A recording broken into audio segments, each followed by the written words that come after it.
បងខ្ញុំមានច្បាប់ឈប់សម្រាប់ប្រចាំឆ្នាំរបស់ខ្ញុំប៉ុន្តែរាល់ពេលដាក់ច្បាប់មេតែងតែសួរថាទៅណាមកណារហូតជាទូទៅនៅក្នុងច្បាប់ការងារយើងមានច្បាប់ឈប់សម្រាកប្រចាំឆ្នាំក្នុងមួយខែមួយថ្ងៃកន្លះបើសរុបទៅមួយឆ្នាំស្មើនឹង18ថ្ងៃដែលយើងហៅជាភាសាអង់គ្លេសថា annual leave ហើយហៅកាត់ថា AL នឹងឯង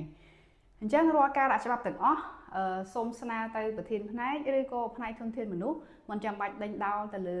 ហេតុផលដែលពួកគាត់ឈប់ទេប៉ុន្តែបើសិនជាយើងជាបុគ្គលិកតែងតែប្រើប្រាស់ច្បាប់ឈប់សម្រាប់ប្រចាំថ្ងៃរបស់យើង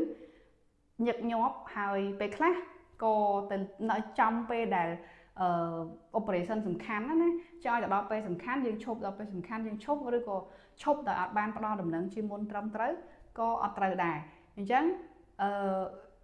យើងមិនចេះតែប្រើច្បាប់ឈប់សម្រាប់របស់យើងអាងតែយើងមានយើងប្រើប្រាស់តាមអំពើចិត្តដោយអត់គិតពីទំនួលខុសត្រូវរបស់យើងទេសរុបមកវិញយើងអាចប្រើប្រាស់ច្បាប់ឈប់សម្រាប់ប្រចាំឆ្នាំរបស់យើងដោយមិនចាំបាច់បញ្ជាក់ពីហេតុផលទេ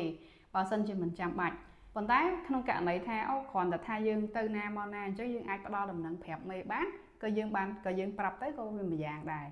ហើយក៏មិនចេះតែឈប់ទៅតាមអំពើចិត្តរបស់យើងទេយើងត្រូវតែមានទំនួលខុសត្រូវទៅលើការងាររបស់យើងដូចគ្នា